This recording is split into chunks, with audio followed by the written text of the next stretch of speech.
Hello guys, welcome to our channel. Nepal online स्कुलमा तपाईहरुलाई स्वागत छ। अब आज चाहिँ हामी डाइजेसनको बारेमा पढ्न गइरहेका छौं है त। र प्रिभियस भिडियोजहरु पढिराख्नु भएको छ होला है।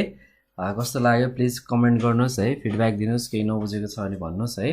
र अझ कुनै टपिकमा स्पेशल भिडियो चाहिएको छ भने भन्नु होला है। र अब हामी चाहिँ डाइजेसनको बारेमा चाहिँ एकदमै स्टेप वाइज सिम्पल तरिकाले हेर्दै जाउँ है त। अब त्यसको कुरा गर्दै जाँदा थोरै हामी इन्ट्रोडक्सनको कुरा गरौँ। अब डाइजेस्टिभ सिस्टम भनेकोलाई चाहिँ हामी एलिमेन्ट्री क्यानल पनि भन्दछौँ अथवा ग्यास्ट्रो इन्टेस्टाइनल ट्र्याक्ट पनि भन्दछौँ। यो कहाँबाट सुरु हुन्छ? माउथबाट सुरु हुन्छ,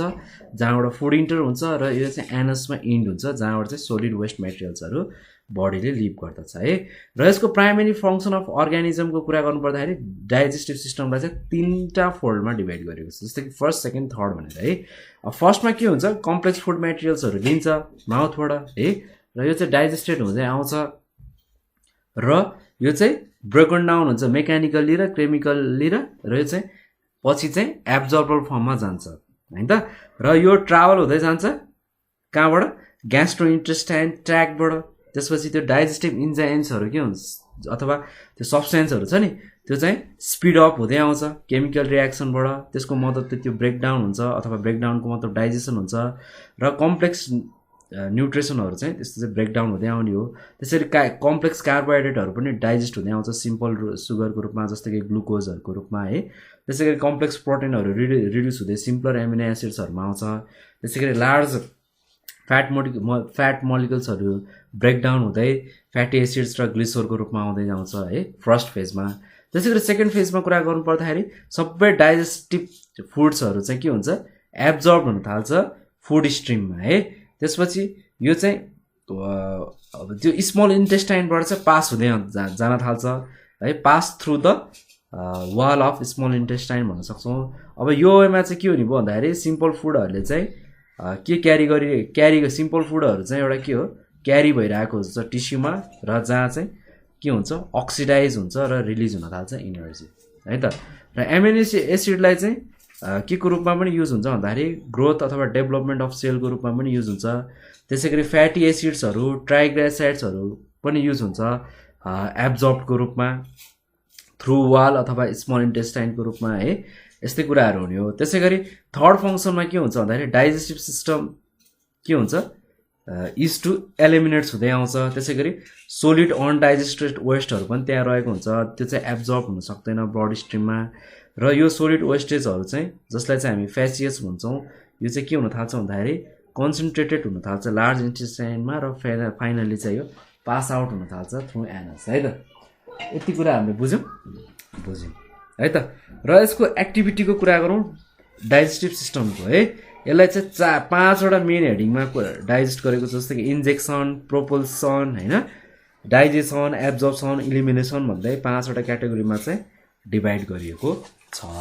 है त। अब म तपाईँहरूलाई एकदम सर्ट एन्ड क्विकमा चाहिँ एकदमै नोट्स बनाउनको लागि एक्जामको थ्रुलाई चाहिँ एकदमै मद्दत हुने हिसाबले चाहिँ एकदम सर्ट एन्ड स्विट कुराहरू भन्दै जान्छु है त। अब डाइजेस्टिभ सिस्टम भनेको के हो? यो चाहिँ एउटा रेस्पोन्सिबल फर छ डाइजेसनको लागि। यसले चाहिँ कम्प्लेक्स फुडलाई चाहिँ सिम्पल फर्ममा लानेछ र यसको मद्दतले चाहिँ डिफ्रेन्ट इन्जाइम्सहरूलाई चाहिँ एलिमेन्ट्री क्यानलसँग पुर्याउँदैछ। यसलाई चाहिँ हामी डाइजेस्टिभ सिस्टम भन्दछौँ। र डाइजेस्टिभ सिस्टम अफ म्यानको कुरा गर्नु पर्दाखेरि चाहिँ यो चाहिँ तीनटा चिजले बनेको हुन्छ है।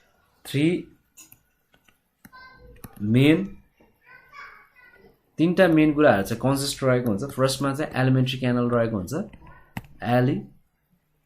Elementary canal. त्यसै गरी सेकेन्डमा रहेको छ डाइजेस्टिभ ग्ल्यान्ड, र थर्डमा रहेको छ फिजियोलोजी अफ डाइजेसन भनेर भन्न सक्छौँ। फर्स्टमा हामी कुरा गर्नेछौँ एलिमेन्ट्री क्यानलको।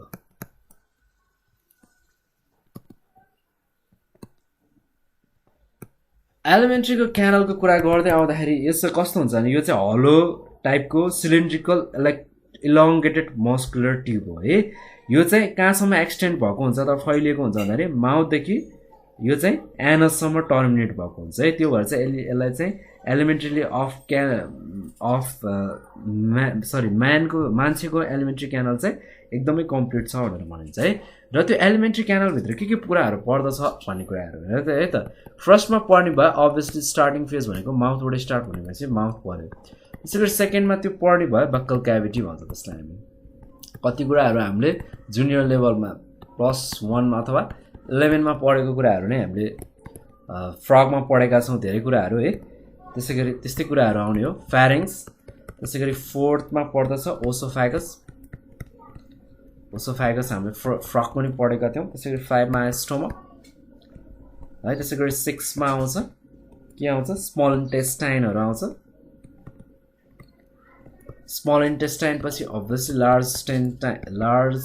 इन्टेस्टाइनहरु आउने भयो त्यसैगरी अर्को आउने भयो फाइनल्ली आउने भयो एनस आउने भयो है त अब थोरै थोरै गरेर तपाईहरुले एलिमेन्ट्री क्यानल अफ ह्युमनको फिगर एकचोटी बुकबाट हेर्दिनु होला हैन एकदमै सजिलै छ र हामी चाहिँ माउथको बारेमा थोरै थोरै कुराहरु डिस्कस गर्दै जानेछौं सबै कुराहरुको बारेमा है माउथ के हो एउटा स्लिट लाइकको ओपनिङ बाउन्डेड हो यो चाहिँ अप्पर र लोअर लिप्स गरेर रहेको छ र यो चाहिँ कहाँनेरि लाई गर्छ भन्दाखेरि भर्टिकल साइड हेडको भर्टिकल साइडमा जस्ट नोजको तलपट्टि अथवा बेन्थ द नोज भनेर भन्न सकिन्छ है र यसको मेजर फंक्सन के हो यसले चाहिँ इन्सर्ट गर्नु हो फुड मेटेरियल्सको रूपलाई चाहिँ इन्सर्ट गर्नु हो है यति कुराहरु है माउथको त्यसैगरी बक्कल क्याभिटीको कुरा गरौँ यो चाहिँ एकदमै हग क्यापेसिटीको एकदमै ठुलो युज भन्न खोजेको है युज क्यापेसिटीको कन्सिस्टिङ हो यसमा चाहिँ 3 मेजर पार्ट्सहरु रहन्छ जस्तै कि प्यालेटिक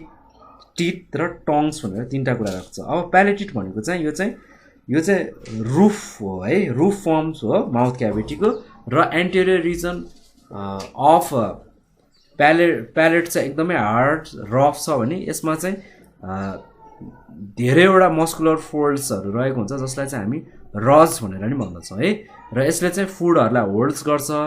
हैन फुड मेटेरियल्सहरुलाई होल्ड गर्छ ड्युरिङ मेस्टिकेसन अफ फुड मेस्टिकेसन भनेको चपाउँदाखेरि त्यसैगरी पोस्टेरियर पाथको कुरा गर्नु पर्दाखेरि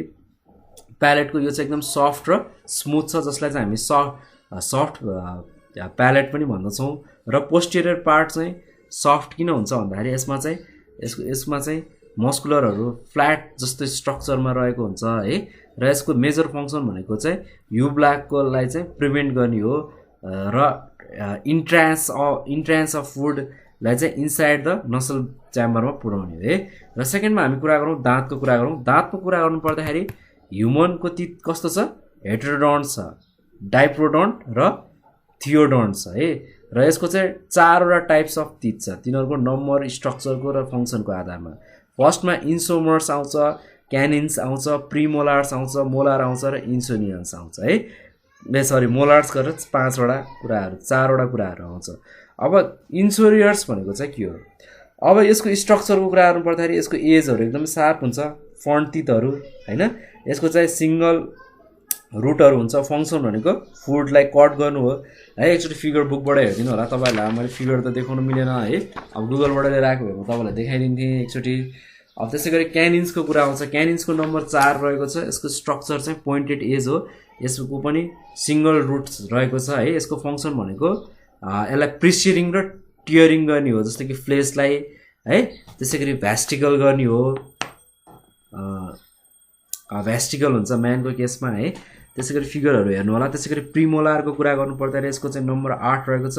र स्ट्रक्चरको कुरा गर्नु पर्दाखेरि 2 कप्स हुन्छ र अप्परमा चाहिँ दुईटा रुट हुन्छ भने लोअरमा चाहिँ सिंगल मात्रै हुन्छ है त्यसैगरी यसको फंक्सन भनेको चाहिँ फुड मेटेरियलहरुलाई रसिङ गर्ने हो त्यसैगरी मोलारको कुरा गर्नु पर्दाखेरि यो 12 वटा नम्बरको छ यसको फंक्सन भनेको चाहिँ ग्राइन्डिङ र म्यास्टिकेटिङ गर्ने हो फुड मेटेरियल्सहरुलाई चपाउने हो र यसको चाहिँ दुईटा कप्स हुन्छ 2 भन्दा बढी कप्स हुन्छ र अप्पर मोलारमा चाहिँ दुईटा हुन्छ भने लोअर मोलारमा दुईटा रोड हुन्छ त्यसैगरी थर्ड मोलार चाहिँ भेस्टिकल र यसलाई चाहिँ हामी विजडम टिथ भनेर पनि चिन्दछौं बुद्धि मंगारा भन्न खोजेको हो है मोलार्सलाई यस्तो कुराहरु गर्नु खोजेको र टुथ चाहिँ ओरिजिनेटेड हुन्छ कहाँबाट भन्दाखेरि ज सकेटरबाट ओरिजिन हुन्छ है र त्यसलाई चाहिँ ह्युमन टिथलाई चाहिँ त्यही भएर थियोडोन्ट टाइप पनि भनेर भनिन्छ है the human teeth is thecodont type पनि भन्नुको कारण यो र अरेन्जमेन्ट अफ टिथको कुरा गर्नु पर्दाखेरि अप्पर र लोअर हाफ जमा चाहिँ अरेन्जमेन्टलाई चाहिँ हामी के पनि भन्दछौं भन्दाखेरि नोन एज डेन्टिनेसन भन्छ है र यसले चाहिँ के कसरी एक्सप्रेस गरिएको हुन्छ भन्दाखेरि एउटा फर्मुलाले एक्सप्रेस गरिएको हुन्छ जसलाई चाहिँ हामी डेन्टल फर्मुला भन्दछौं है र डेन्टल फर्मुलामा एडल्ट म्यानको कुरा गर्नु पर्दाखेरि म तपाईहरुलाई लेखिदिन्छु ICPM त्यसै गरी ICPM यसको भ्यालु रहेको छ 2123 त्यसै गरी 2123 यसको मतलब यो चाहिँ एउटा फर्मुला हो है र यसको बारेमा तपाईहरुलाई के मैले एक्सप्लेन गर्नु पर्छ जस्तो लाग्दैन आई थिंक यु क्यान यसको मतलब के हो 32 वटा चाहिँ दाँत हुने भयो भन्न खोजेको है त त्यसै गरी डेन्टल फर्मुला फर चाइल्ड को कुरा गर्नु पर्दाखेरि डेन्टल फर्मुला फर चाइल्ड को केसमा के हुन्छ भन्दाखेरि ICPM.M त्यसै गरी IC र यो चाहिँ कति हुन्छ 2101 2102 सरी 2 यो भनेको 5 * 2 अपन 5 * 2 यो भनेको 10/10 20 वटा दाँत हुन्छ भन्ने कुरा हो है र स्ट्रक्चर अफ ह्युमन टिथमा के कुरा हुन्छ भन्ने कुरा एकचोटी फिगर हेर्दिनु होला एलास अफ टिथको थ्रुबाट जसमा चाहिँ क्रोन नेक र रुट गरेर तीनटा पार्ट पर्दछ है त्यसै गरी इनामेलहरु डेन्टाइन जसलाई हामी क्रोन भन्दछौं है त्यसै गरी नेक पार्टको कुरा गरौँ गम लाइनहरु त्यतैतिर पर्दछ त्यसैले रुटको कुरा गर्ने हो भने चाहिँ जस्तै कि ओडेन्टल ब्लास्ट सेलहरु प्लप क्याभिटीहरु पर्दछ है एकचोटी यो बुकबाट हेर्दिनु होला र अब क्राउनको कुरा गर्नु पर्दाखेरि चाहिँ यो चाहिँ एक्सपोज्ड पार्ट हो टुथको है जसले चाहिँ कभर गरेर राखेको हुन्छ हार्डेस्ट सब्स्टेन्सहरुले कभर गरेर राखेको हुन्छ जसलाई चाहिँ हामी इनामेल पनि भन्छौं है र यसले चाहिँ यो चाहिँ कसरी सेक्रेटेड हुन्छ भन्दाखेरि एमेलोब्लास्ट सेलबाट सेक्रेट हुन्छ कहाँको अफ एक्टोडर्मल ओरिजिन है यो चाहिँ इट इज रिलेटिभली कस्तो हुन्छ रेसिस्टेड टु डिके है र यसको द इनर अफ क्राउन चाहिँ केले बनेको हुन्छ भन्दाखेरि हार्डेस्ट डेन्टाइनले बनेको हुन्छ जसको स्ट्रक्चर चाहिँ सिमिलर हुन्छ बोनको जस्तै र नेकमा चाहिँ के कन्टेन्ट हुन्छ भन्दाखेरि क्राउन कन्टेन्ट हुन्छ कनेक्ट्स भएको हुन्छ क्राउन र रुटहरु है रुट चाहिँ इम्बेल्ड पार्ट अफ टुथ हो भने जुन चाहिँ कालाई हुन्छ इनसाइड द ज क्याभिटी र इनसाइड द ज क्याभिटीमा के हुन्छ यो अट्याच भएको हुन्छ एउटा स्पेशल सिमेन्ट जस्तो एउटा स्ट्रक्चर हो जसलाई चाहिँ हामी सिमेन्टम सेपरेसन भन्छौं र सिमेन्टम सेपरेसनबाट सिमेटोब्लास्टबाट आउँछ यो कहाँबाट भन्दाखेरि मेसोडर्मल ओरिजिनबाट र यसको इनर पार्टको रुटमा चाहिँ के कन्सिस्ट हुन्छ भन्दाखेरि एउटा हेलो क्याभिटी जस्तोले चाहिँ भरिएको हुन्छ नर्भ सेलसँग है नर्भ सेलसँग ब्लड भेसलसँग र टुथ फर्म भइरहेको हुन्छ र डुनटोब्लास्ट सेलसँग त्यसैगरी टङको कुरा गरौँ टङको कुरा गर्दै आउँदाखेरि टङ चाहिँ हाइली मस्कुलर छ फ्ल्याट छ मोभेबल छ हैन मोभेबल अर्गन हो जुन चाहिँ कहाँनेरि लाई हुन्छ ओभल क्याभिटीको भुइँमा फ्लोरमा लाई गरेको हुन्छ र टङ चाहिँ इन्कम्प्लिटली डिभाइडेड छ दुईटा भागमा है टु पार्ट्स अब यसलाई चाहिँ के पनि भनिन्छ भन्दाखेरि सुक्लोस टर्मिनल्स पनि भन्छ र यसको एन्टेरियर पार्ट चाहिँ ओभल छ भने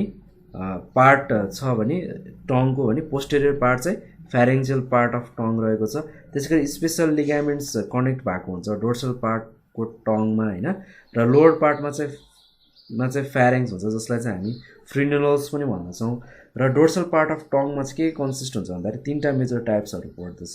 प्यापिलीहरु पर्छ तिनीहरु भनेको भ्याल्भेट्स है त्यसैगरी फंगिफर्म र फिलाफर्म्स भनेर है भ्याल्भेट भनेको के हो भ्याल्भेट अफ पपुलाईलाई चाहिँ 4 देखि 10 वटा नम्बरमा डिभाइड हुन्छ र यो सिचुएटेड हुन्छ on the basis of oral part of tongue र यसले चाहिँ भी शेपको स्ट्रक्चर बनाएर राखेको छ र फंगिफर्मको कुरा गर्नु पर्दाखेरि चाहिँ यो चाहिँ कहाँनेरि फर्मड हुन्छ भन्दाखेरि ल्याटरल साइडमा र टिप अफ द टङमा फर्म भएको छ यो चाहिँ मिडियम साइजको प्यापिली हो यसमा चाहिँ मोर देन भ्याप्लेट प्यापिलाई र लेस फिलफर्म प्यापिलाइहरु रहेको छ त्यसैगरी फिलिफर्मको कुरा गर्नु पर्दाखेरि चाहिँ यो चाहिँ न्युमेरस स्पेरिकल प्यापिलाई हो जुन चाहिँ मिडल पार्ट अफ टङमा रहेको हुन्छ फंक्सन मेजर टङको मेजर फंक्सनको कुरा गर्दै आउँदाखेरि चाहिँ के हुन्छ भन्दाखेरि यसले चाहिँ केमिकल नेचरको फुडको केमिकल नेचरहरुको टेस्ट थाहा पाउँछ हैन त्यसैगरी स्वीट छ कि स्टिफ टेस्ट छ कि यसले चाहिँ डिटेक्ट गर्ने काम गर्छ टङको टिपले त्यसैगरी साल्टहरुको फिक्सेसनहरु डिटेक्ट गर्छ है त्यसैगरी त्यो चाहिँ कहाँनेरि ल्याटरल साइडको टङले डिटरमाइन गर्छ त्यसैगरी बिटर टेस्ट चाहिँ कहाँले डिट्याच गर्छ भन्दाखेरि पोस्टेरियर पार्ट टङको पोस्टेरियर पार्टले डिट्याच गर्ने काम गर्छ त्यसैगरी यसको फंक्सनको कुरा गर्नु पर्दाखेरि चाहिँ टिथको अहिले चाहिँ के गर्छ भन्दाखेरि म्यानिपुलेट्स गर्छ फुडलाई है त्यसैगरी म्यास्टिकेट्स गर्छ त्यसैगरी अरू धेरै कुरा छ स्पिचको लागि भन्नुपर्दा बोल्नको लागि धेरै मद्दत पुर्याउँछ यस्तो कुराहरू रहेको छ हैन त र गाइज अब आजको लागि चाहिँ यति नै पढौँ हामी चाहिँ फ्यारिङ्सदेखि चाहिँ नेक्स्ट भिडियोबाट डिस्कस गर्नेछौँ है र यति भन्दै आजको भिडियोबाट म बिदा हुन चाहन्छु तपाईहरुले भिडियो बुझ्नु भएन भने प्लिज हामीसँग कन्सल्ट गर्नुहोस् र यति भन्दै आजको भिडियोबाट म बिदा हुन चाहन्छु bye bye guys see you next video